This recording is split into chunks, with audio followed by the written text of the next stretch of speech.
Good afternoon. Welcome to another episode of Beyond the Headlines, where we bring you stories that go deeper than the news. Stories that inspire, challenge, and sometimes even surprise us. I'm DJ Moises. Today we have a very special guest.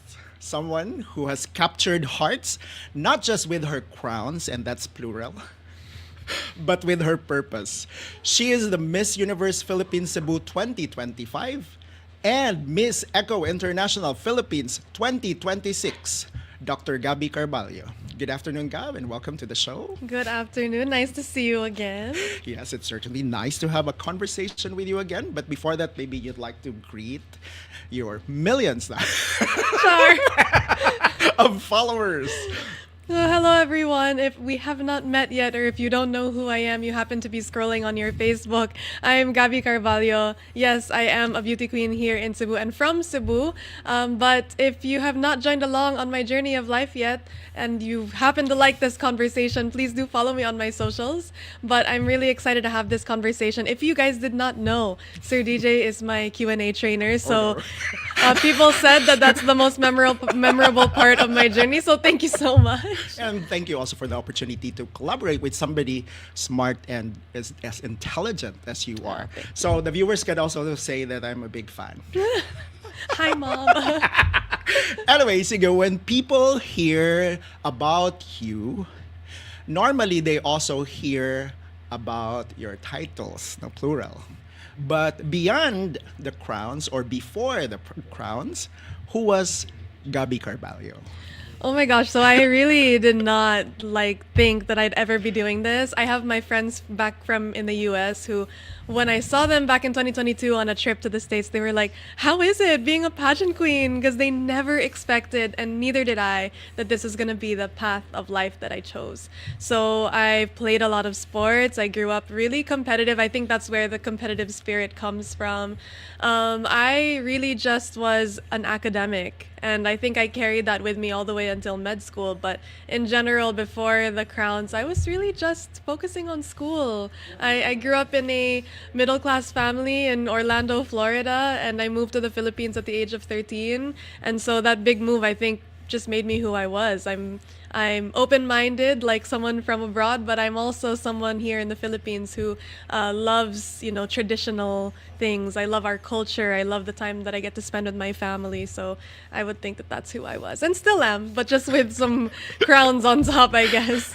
Yeah. So because now you're even more visible now compared to you were before. And so people also are curious about who you are and what you do. No? So which part of your journey, so that means since birth until the present, What if my answer is birth? in which they never asked about but matters to you? Oh, that's a really good question. With the amount of interviews that I have done, to have a question that has not been asked, I think is difficult. But I think it's more on maybe the challenges that I've been through in my life. I would say that in a way I am very privileged to have a family that has provided for me. They sent me to school, they gave me a place to sleep and to eat, and I always had food on the table. But I think the challenges more so came from internal. Growing up, I was very, very shy, like insanely shy, and people don't believe that that ever was the case. I would cry in school when my teacher would call me to answer a question because I did not want to speak. A lot of my aunts and my uncles are even surprised that this is what I ended up doing because I would never talk. I was one of the oldest grandchildren, so I was always surrounded by adults. Maybe that's why my brain is, I think a bit older. Like I feel like my thoughts are more aged than a lot of people my age, but I was very alone with my thoughts, and so that could lead me in a positive or a negative direction. I think I dealt a lot with self-doubt. I dealt a lot with never actually knowing my potential or my worth until someone pushed me to do a pageant. And so, yeah, I would say that. But you can dive into something deeper if there's something else you want to find, because who knows, maybe I just don't know yet what the question that hasn't been asked to me is. Maybe the next question. Okay. So if we remove the crown, the sash, the title, and even the lights, no, what remains? Oh my gosh, I'm someone who continues to just strive to level up. So whether or not I have a title, back in Miss Mandawi, my very first pageant in 2018, I attached myself so deeply to the title that I didn't know who I was aside from the crown and aside from this, what I do. But then I realized I can't put my worth in things that are temporary and fleeting. And so I found it in the way that I treat people. I really love to give people a space to feel loved and to feel seen. Something very small that I would do to make people feel that way is even the media in Manila, who, they spend their time covering us and posting us. I'll tell them that I like the shirt that they're wearing that day, or I'll ask them where they came from or if they already ate, because no matter what, no matter if I have a crown or not, I think that the world needs more people who not only have accolades and titles, but also genuinely care about the people around them. And although in my industry it's very quick that we are labeled as attitude, because at one point, if we say what we want, sometimes people say that it's demanding. But no matter what rumors may go around about any beauty queen, because we all get labeled like that at some point in our career, I just hope that people do see, or feel at least when they come into contact with a lot of us, that we understand very well that we're here to inspire others and here to just cause there to be some light in the world. Because sometimes you're scrolling on your Facebook, you look at all these like crime documentaries and all this negative stuff online, and it's like, if I can be the alternative, then I'll choose to be that, no matter what title I have or if I even have one. Now, speaking of titles, you don't just have a beauty title, you're also a medical doctor. Yeah. And medicine is often associated with quiet healing, Yeah. while being a beauty queen is associated with being seen, sometimes even being loud. No? How do you reconcile the two? I really think it causes my life to have balance, I would say, because one my favorite lines I've heard in another podcast was, the more I'm seen, the more I want to be hidden, and the more I'm hidden, the more I want to be seen. That's very deep. No? So on my end, when I started after Miss Universe Philippines and now all these new people were watching, it kind of overwhelmed me, to be honest, because I was like, wow, I don't have as much anonymity now as I used to. When I would go on duty in the hospital, I have like zero makeup. Who knows if I showered that day? My face was just really haggard, but we all kind of generally understood each other that it's because we're working for 30 hours straight, we're hustling, we're keeping people alive for the time that we're on our shifts. So I would say that it's less of me reconciling, but more of treating each thing as a season of my life. So when I was working in the hospital, that was my time for anonymity and for quiet and for hustle and for, being self-sacrificial. But then when I stepped into the pageant world, it's me also saying, how else can I impact the lives of people, not only at their lowest points, but also on their normal everyday life? Like, how can I be impactful to them? So more of a balance. Yes, and you've mentioned self-sacrificial now. Because as a doctor, most likely you've seen suffering up close. No? Yeah. How does that also influence the way you wear your crown? I do think that I have a really good grasp on what's important in life because of my background in medicine. If anyone asks me, they always ask, are you going to go into show business, or are you going to go into, I don't know, anything like that, anything showbiz related? And although it is an option, but I think my understanding of medicine allows me to see that spending time with my family is really important. Making time for my loved ones is very important, because I would see death every day. It would become a normal thing. I mean, to the point where this is even kind of low-key, bad, but to the point where we would see death enough that we don't feel as swayed by it anymore, because we have to stay composed under pressure when someone is in the middle of losing their life. So it's helped me to understand that this time for me as a beauty queen it's a temporary season that I am a beauty queen, but it is something that I'll carry with me forever, that I can continue to find ways to impact people outside of just the hospital. And then speaking of your everyday life, but this time more focused on being a doctor, Yeah. was there a time that somebody just Googled something and asked you about it? And what was that? Because normally it's like, oh, I read somewhere that I'm not supposed to do this or Oh, not this supposed is to do all that. the time. Yes. All the time. Oh my gosh, the biggest one right now is Ozempic. Yeah, I heard about that. Yes, Ozempic. Everyone is like, is it safe? Is it not? I'm like, number one, it's not for weight loss. So you can expect that your body has a really high chance of going haywire because you're taking a med for a reason that it's not intended for. You know, during the pandemic, everyone was questioning the vaccines, right? Yes. But if they knew the amount of research it takes to create things, it would also make you trust a lot more. Because, like, the vaccine was not just for the Philippines, it was for the entire world.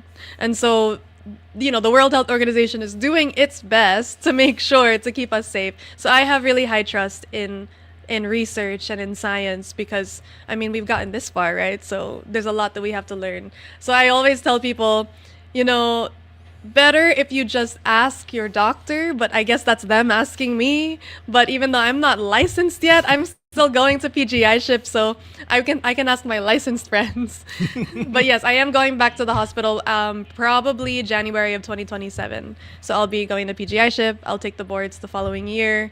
So back to the normal hustle, the conventional The hustle. conventional hustle. Sige, speaking of my question is both the conventional and the unconventional hustle. So which one is easier?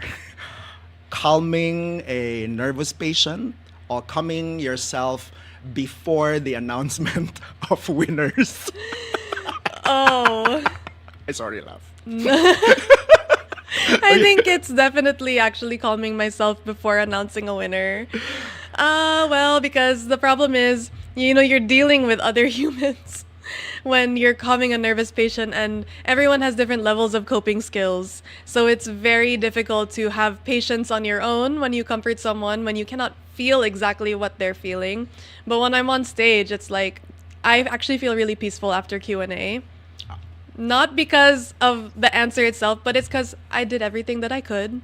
And whatever the result is, it's not in my control. So I was really big during my whole journey of like not being too controlling of everything. And you've always been an achiever, no? Not just in the field of pageantry, but also in when you were still in school. No? So some people are normally curious ba if they see somebody as successful as you are, and then they also get to see that you tend to achieve what you aspire, no, for. Do you still really get no for an answer? You know, I would say that sometimes what holds me back is not the fact that somebody said no, but it's because I get overwhelmed by how much I have to do in order to get something. So one thing that I did mention before we started was I want to open a business this year. And for so long I put it on the back burner because I was saying, you know, I've never done this before. I don't have any background in business. I come from a family of doctors and people in medicine. So I was really afraid to do it. And now I'm starting to do it. What I had to do is find the right people to kind of help me. But even so, it's moving so slowly because sometimes I still get overwhelmed by the reality that, oh, this is like a big thing, like it's new ground. And so I think, yeah, the barricade for me is less of hearing no, but more of me doubting that I can do it. So even if I have accomplished so and so and whatever, it's really still, I think, a universal feeling that we will always self-doubt for at least a moment before we step into something. And then the difference between a successful person and one that isn't is who actually takes the 2 seconds of courage to step in and actually do something. I mean, the 2 seconds of courage is My favorite line. Is actually new to me. No, because what the usual lines that I hear is you fall Fall 7 times, get up 8. Yes, no, but because 2 seconds is just enough. Yeah. No, if that's 2 seconds of courage. So, what fear, no, still visits you every once in a while? Oh, yeah. Well, first of all, even though I told you I was shy growing up, I have social anxiety sometimes. You know, and I think being in the public eye also makes me overthink, like people have all these expectations of me and I can't disappoint them in any way. For example, everyone loves to have fun during Sinulog, but I didn't want to be over the top fun because there's all these people around, and what I would make sure to do is I would still look at the crowd and wave at them, take photos with them, because I don't want them to like feel like I'm not minding them. So I think it's like a balance of me understanding my role and my current responsibility, but also living a little, like letting go a little And staying who you are. and staying who I am. I think one thing that I love that's changing a little bit in the pageant industry is we're really humanizing our queens. Queens are going live on TikTok with no makeup. They're having the funniest sense of humor. And I think that's a nice direction that I'm seeing it go in. I think another fear that maybe visits me is really like, what am I doing next? Because like you said, I guess I have this like track record of like achieve, achieve, achieve. But so now after I did MUP, it's kind of like that was such a big deal. What's the next thing I'm gonna do? I am competing in Egypt in May, but still I'm like, okay, and then after that, like what's gonna be next for me? After I leave the pageant industry, what's gonna be next for me again? And so as a planner, that is the fear that I run into, but I'm really reflecting a lot and trying to see like what small things can I do every single day. So speaking of sense of humor, and I forgot to bring our props here. So I think it's nasa dressing room. So that's what a live show does. Okay. I forgot to bring the props here, but we're going to play a bit of a game. Okay. So let's call this the Queen's Verdict. Okay. So I'll read statements here, and then okay na. Live magita. We don't have a choice. So I'll read a statement, and then you decide whether it's true or false. So it's true or false, or you agree or you disagree. Yes. Okay. How about like half? No. Di ba Diana, sila, it's either you're hot or cold. Yeah. No warm. No warm. Okay. Sige. Okay. Pageant queens don't eat rice. That's true, but not all the time. See, this would be a warm. Warm, okay. Why? Because I was eating a lot of rice after my pageant. But now that I'm approaching a new one, now it's half cup. And as I get nearer, it'll be none. So it's really, it depends on the time. I think I'm getting kind of sick of dieting because it's been way too long. So we'll see. After this pageant, I think you'll see me at like lechon places and all those different places to just enjoy and let go. By the way, because I was there when you won your national crown, what did you eat after Canada? McDonald's. Ah. I had 10-piece chicken nuggets Okay. with a large fries and Coke. And that's how you know that I really was so hungry, because I never drink soft drinks. Not because it's a diet thing, but because I was traumatized when I was 7 years old because my mom ordered a kid's cup. And usually it's a US, the kid's cup has like design, so you can't see what's inside. When I drank it, it was Coke, and the fizziness of the Coke, I was like, never again. So good trauma though, because I don't drink soft drinks, but that's how you know that I was so just dehydrated after Miss Universe Philippines, because I drank a Coke. Sige, this one. Winning pageant answers are memorized. No, it's not. Actually, funnily enough, so many people would comment on my answer that I memorized it. And other people would, what's funny is other people would defend me. Like, I mean, bless their heart. They would defend me and say, why would it be memorized? She's a doctor. I'm like, do you think all doctors speak well though? Like, it's not, there's no correlation. But like, we did the work. We do the work. One of my favorite pageant answers is, her name is Cindy Obenita. She's from Binibining Pilipinas. Oh. She was a People's Choice awardee. She did not make the top girls by judges' choice, but she had the most iconic answer, and she ended up getting a crown at Binibining Pilipinas. So I really think that yeah, there's impact. There is impact, and it's an important 30 seconds for you to shed light on what you want people to know. And speaking of shedding light, a pageant lady would say, I'm just here to enjoy the experience, but her heart usually disagrees. Sorry. If that's true, Yes, or false. uh, that's hard. It's like hard to generalize all of them or all of us. But I would say Average. like okay, can you ask that one more time? Sige. A pageant lady would say, I am just here for the experience, but her heart disagrees. I think that's a no. Yeah. Sige. Yeah, I definitely think it's a no because it's hard. You're spending resources and all that, and so you don't want to spend like 3 months of your life just fighting like crazy for a crown and then not enjoying your time while you're there. Like it's offering you a community of girls who are all hard workers, who are all achievers in their own different ways. I definitely think we all want to win, but at the same time, the choice that we have to make every day is to show up. And the only way for you to show up 100% is to genuinely enjoy what you're doing. So I would say that. Which applies in everything that we do. No, it's important that we enjoy what we do and not let the competition, if we call it, get in the way. Yeah. Everyone always asks, like, is it true that there's sabotage backstage? I've never experienced it. because I've that's never experienced it. Alright. Yeah, there's never been a time that I felt like someone was gonna ruin my chances. You know what? People ruining your chances are actually more of from outside of the girls, more of from like, their teams or something. That sometimes, not all the time, there will be certain people who really want to ruin it for you, but it's never the girl herself. Sige, this one. Everyone is calm until the ranking starts. No. Sige, okay. No, that's not true. There are some people, it depends on you, okay? There are some people that from the very beginning, before opening production number, they're already like shaking and like they're having a hard time and you need to calm them down. There are other people that they don't get nervous until Q&A because there's some girls that they don't feel so confident in Q&A and then they're like, oh no, it's finally the time. Like this is the deciding moment. So it depends on the girl. So I would say no, that's not true. Sige, the hardest opponent is the voice in your head. Yes, all the time, every single day.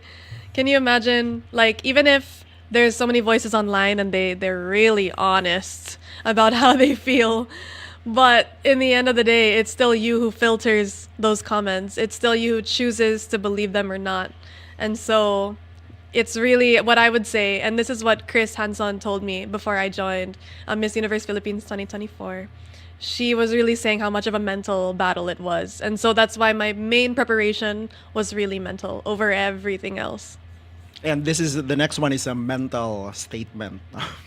When your number is not called yet, as one of the finalists, you clap for others while secretly calculating who among the front runners are still here and how many slots are left. That's true. Yeah, that is so true. Because you're like happy for them, like genuinely, but you're like, but what about me? Like, is there still a chance that I'm gonna get in or not? And sometimes you're like, oh shoot, but she isn't in yet, and for sure she's gonna be in there. So yes, I would say that is a very true statement. And now this one is related to Q&A because that's also when people get to see you up close, literally and figuratively. Literally because Your face is... no?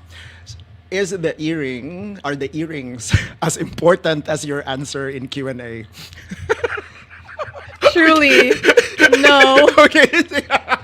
Like, I would say I think it's about time we move away from the really heavy pageant earrings. I think they're so distracting sometimes. But no, you're most of the time when I watch pageants, I don't notice their earrings. I'm only looking at maybe like if their smile is shaking, or like how they when the host asks them like, how are you? That answer after that is a big deal because you can tell how confident that girl is. So that's usually what I think is more noticeable. Now, this one is maybe a myth or maybe true, no? There's always one person assigned to guide your gown, like it's a classified information. Like on the day or in general? In general, no? Because I think there's always that, kanang the big reveal thing. Not one person, so I would say no. Definitely a team of people. But what's crazy is you never even have to say like don't post it, all that. Everyone understands to not post it. Sometimes, yes, gowns do get out, but frankly, as the person I am, I really don't care. Like, okay, if it gets out, it's not my control, so whatever. But other girls, yes, they want to like really, really keep it under wraps. And I think other people really, if it gets out, they really will find a way to like remove it off the internet and stuff like that. But for the sake of the designer, I think it's a really good thing to like, keep it to yourself. Yes. And this time, something to do with rituals, no? Yeah. Is having a playlist also a secret power ritual? Yes, for sure. I was listening to worship music the entire Miss Universe Philippines journey. I never listened to any other music other than worship music. At first, I thought you were gonna ask me about like the headsets, like Oh yeah. when they're asking. Kana maybe sige, yes, yes. But yes. no, I've never been I've never been not first to answer Q&A. Ah. Yeah, So you have not tried I've it. not tried wearing the headphones. During Miss Cebu, it was like everyone had a different question, so we didn't have headphones. So, anyways, no. But yes, playlists are a big crucial part because I think even lyrics wise, you can get bits and pieces from the kinds of songs good that you listen to. Or realizations. Yeah, no? yeah. And then this is the final statement, no, for this For this particular game. segment, for this game. And I think you've mentioned this a little bit earlier. Microphones are the real wild cards. That's pretty true, yeah. I would say that sometimes it's not even because I've never experienced a technical difficulty with the mic while answering Q&A, but I have experienced when the mic can't be adjusted to go higher to like because I'm wearing 6-inch heels. So I need to pull the mic up to my height. And sometimes what happens is it doesn't. And so I'm like crouching and like trying to answer Q&A and it does not look classy. It does not look elegant in any way. And I think that ruins things sometimes. So I would say to all girls, please grab the mic if you can and just hold it in your hand. It makes it easier. So thank you for your candor, no, in terms of giving your verdict. No? Thank you. So now let's talk about pressure. No? Because I believe a lot of young girls who are watching would most likely also follow the path, no, that you are taking. Which kind of pressure hurts more, no? The public's expectation or the ones that you place on yourself? Well, it depends on what you choose to focus on because I focus more on my own pressure than I did on other people. Strangely enough, I got to the point where when I would see hate comments online, which were usually saying things like, oh, like Miss Universe is for like the Barbie type of girl now. She's never gonna get in the top 6, stuff like that. Like, I would read one and maybe be like, ouch, but I instantly block them. Like, block, remove, delete comment, like, get out of here. You don't deserve to be like commenting on my page. But I was focusing a lot more like where my headspace is at. So I would say that the more difficult one to manage is really more of the internal side, but you have to like learn how to manage it. And that includes, again, music you listen to, things you watch, who's around you at that time. Are the people around you all having the best intentions for you? So I'm big on discernment and choosing who has input because aside from them being a creative person or a talent in what they do, I also look for the kind of person that they are. Um, you are correct me if I'm wrong, but I've heard and read about this several times, the undefeated queen, no? And but no one has it all figured out. Yeah. No? So what did losing teach you more than winning could? What's funny is I think this was one of our questions before for practice, something similar to this. That's why I But don't remember what was it. I would say, sorry, I would definitely say that it teaches me that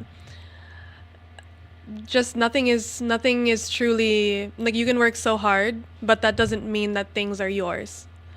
And And that's not even, I was not sad after losing. That was the first time that I did not get the main title in a competition. But it's still a crown. Yeah, it is still a crown. But of course not the crown that we were all vying for. Like all the Cebuanos were hoping that we were going to get the Miss Universe Philippines title.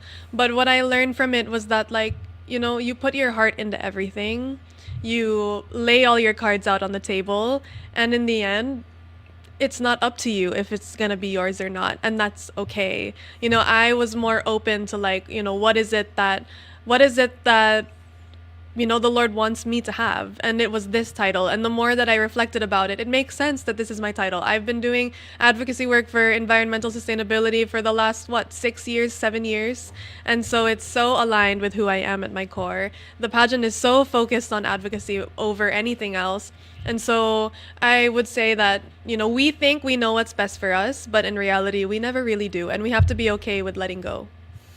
And speaking of letting go, no, not every day, no, sorry, not all days are the same. Yes, Diba? So yeah. there are good days, there are not so good days. So when the crown feels heavy, who do you run to?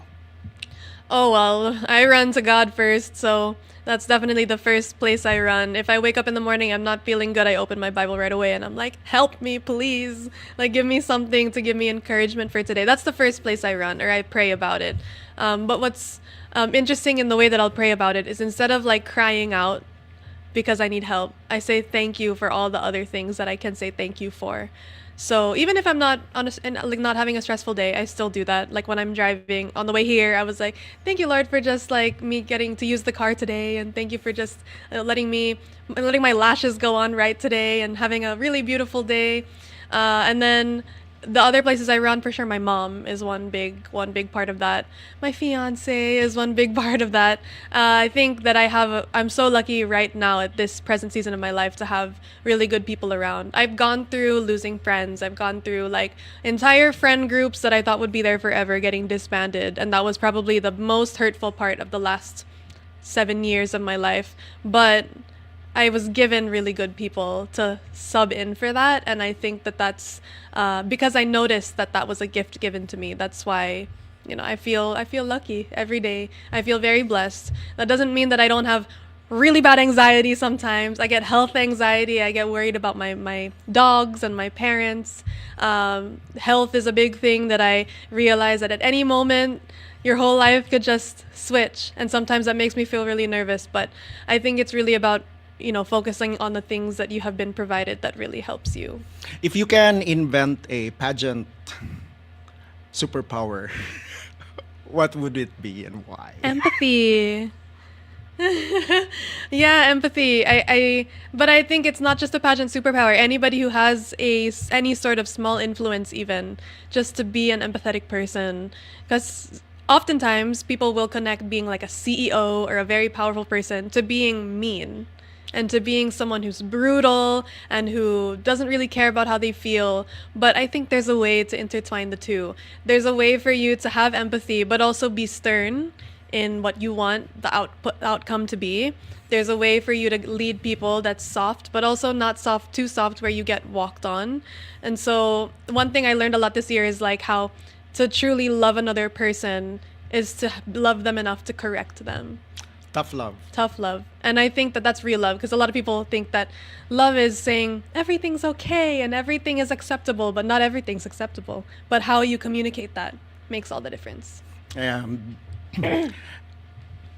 Obviously, you're really good at conversations and Q&A, but were there questions also in the past that you would roll your eyes? Oh. It's like, why is this question? Well, I don't really like political questions, because you have to ask, like, what's the point of the question? If your point is to throw the girl off, then that's a little bit mean, you know? Even though, yes, like, I figured out a way to, like, answer it in which it's okay and it's safe, but like, what's the point? You know, you want the girl to be there to showcase her intelligence as to how she looks at life, what are the things that she's done to make the world a better place. not to make her embarrassed or not to make her controversial. And if you think about it, being controversial looks bad on the pageant too. If you are asking controversial questions in 2026, I don't think it's that smart of a route to go. So yeah, it's more of political questions. I'm like, there's too much going on, and like there's too many facets, there's too many different opinions. I don't think it's smart. Like, what's the point if I share it? If I share it and that there's going to be backlash. There's no way that there won't be. Yeah. So I think I like how you open it. It depends on what the intention Yeah. is, no, in asking that question. And then hopefully this is not the one. No, sorry. Okay. Is there a secret ritual, no, that you've been told in the past every time you would join a pageant, which eventually you figure that that's not true. It's not necessary. Let me think. I don't. Like something that you put on your shoes or whatever. Well, I think it's like a common thing for anyone with new shoes. Like you have to bless the shoe, and then people will step on your shoes. I don't know. People would. I remember high school. If you have new shoes, your classmates will all step on it, even if they're white. They'll step on your new shoes, and then it'll get dirty. Yeah, I remember Yes. that. Stuff like that. That's also in the pageant industry. Oh yeah, okay. I remember that usually in school. Yes, in school. But Oh. in terms of like someone telling me, "Oh, you need to do this," I don't think so. I don't think I've experienced anything. Maybe when I was starting, but I don't remember. But funnily enough, obviously, I've never undergone any like aesthetic procedures. I've been told a few times like you should do this, you should do that, you should do that. Like it'll be the best, but like I didn't want to because I was like, well, I don't feel comfortable and all that. I mean, I do want to go into aesthetics though as a doctor, but which is funny. But like, I just that part. There are some girls who would choose to not undergo. So there's really these funny stories of like girls before that because they would put super glue inside their nostrils so that their nose would get smaller, or put super glue behind the ears to make ears that are out go back. So things like that. I think those are pretty funny. I don't think people know about that. Which actually makes sense. It's a temporary fix, but I hope their skin is okay after. And we cannot end this interview without talking about your advocacy. No? Yeah. So what particular environmental advocacy that you consider closest to you? Well, one thing that I have carried with me for a long time is really about more on the discipline of the people. So I started in 2018 doing like waste segregation workshops with Mandaue City Central School, and I think we went to Zapatera and we also did the same thing. We donated these basketball themed trash cans for them to like shoot their trash in and stuff like that at the school. Big on making sure that they know. I think Mayor Nestor also even talked about how they won't collect if you don't segregate. And so things like that, I'm really big on just like the person recognizing their own personal responsibility, because you can't always rely on like, oh, the government has to do this, the government has to do that. Like you have to play your own role. And then at the same time, because back in 2022, I saw that, after the pandemic, our hotels are picking back up again. So I took the lightly used bar soaps from their hotels and then I remade them with mothers from the community into like new bars of soap that they could take home with them and use at their house. So they're not buying soap anymore. And then they also get to use something that, was cleaned and made into a new bar of soap. So I'm really big on like how can we make Cebu circularly sustainable, and that was the way that I saw fit. Now moving forward, I still want to talk about that and also go into disaster preparedness in relation to the environment, just because we went through so much last year. In just months, no? Yeah, in just a few months, and then the Binaliu landslide happened, and you really realize that there's really a heavy need for us to do something about just making bad things happen less. De-escalating the chances of something that will kill people or make people, lose their lives.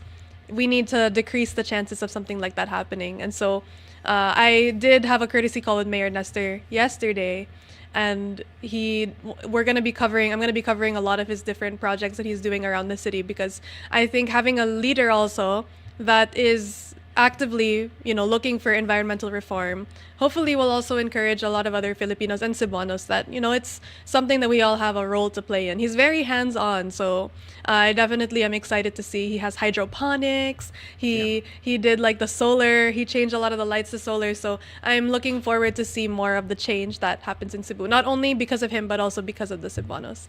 And by the way, he will be here tomorrow. Oh, wow. Yes, hopefully the schedule will continue to work. Yeah. But as of today, no?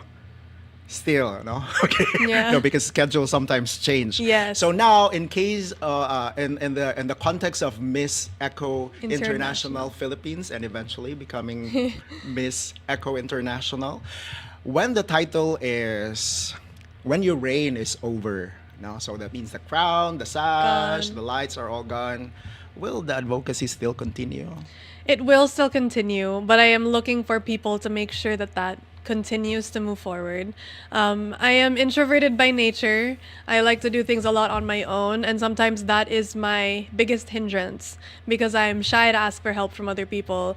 And so, you are definitely going to be messaged because you do a lot of wonderful work with the community. And so I just need, people who have more experience than me in making things bigger, having research and development done, and having, a really strong backing so that it can really grow. The very first time that I volunteered for any kind of charity, I was 12, and it was for Clean the World, who did the exact same thing with the bar soaps, but they donated to Africa because this was still in the United States when I did this. So my dream is to have something that's that big, that goes across nations or across the whole Philippines, not just within Cebu, but And the international crown will further widen your reach, no? Yeah, I get to go to Egypt, and so hopefully people will, follow along and join on my journey of life from there. So I know that I'll be going back to the hospital for sure and working there, but I think the advocacy side of my life is always going to be there because I think I need it. I think everybody needs it to like realize that life is not just about you, and that there's a lot of people that need to be helped out there. And yes, you are an achiever and you're still very young. So it's clear, no, that there are still brighter things that are ahead of you. But for now, let me ask you, and this is already like my second to the last question. What kind of woman are you still becoming? Oh, I'm really just one that's still trying to figure everything out. I know that it looks like I have everything all figured out because you know why? Because I overthink. That's why I have I do have profound thoughts because my mind's consistently running, and that's a good thing, but it's also a really hard thing to navigate, knowing how to like rewire my brain when it goes in a way that is really negative, or I'm spending way too much time on my phone sometimes.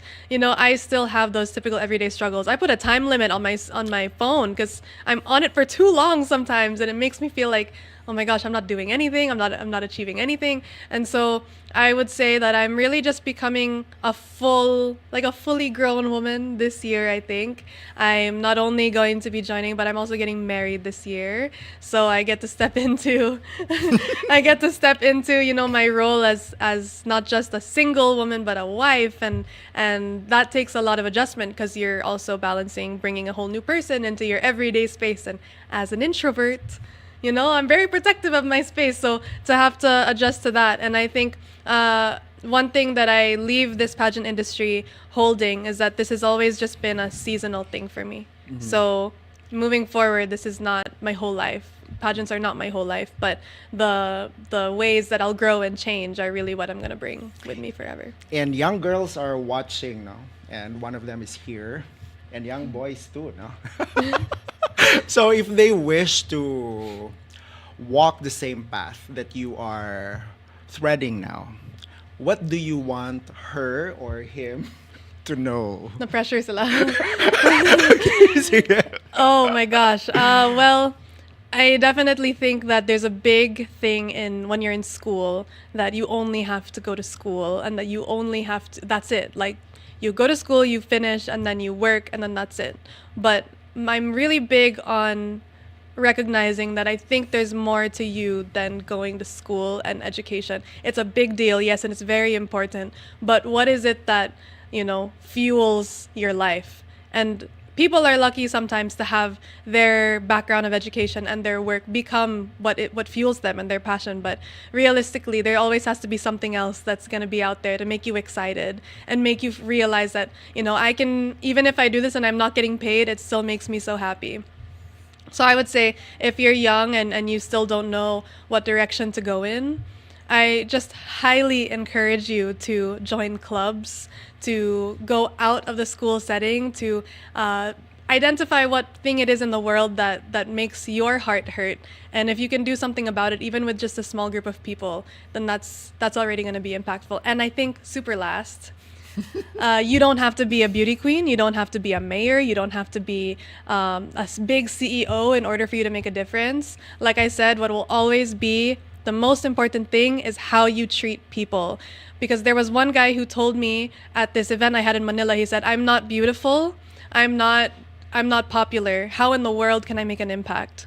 And I started like tearing up in front of him because I was like, you have no idea that you could literally change the 4 people around you because you were nice to them and because you welcomed them in for lunch. You sat next to them when they were alone. Like, that's the bigger picture. So I think that's it. So, the final question, beyond the headlines, Ah, Gabby on brand. Carvalho is... Beyond the headlines, Gabby Carvalho is figuring everything out one day at a time. Yeah. So thank you very much for joining us today, considering your very busy schedule, because you're now traveling in and out of Cebu, no? I'm flying out tonight. Oh, so- really? So thank you for making time and joining us here in Beyond the Headlines. And all the best in the upcoming Miss Echo International this coming May in Egypt. No? Yes. Cebu and the Philippines are rooting for you. Thank you. So from Cebu to the world stage, from hospitals to the pageant stage, Gabby's journey reminds us that leadership is not about being in the spotlight.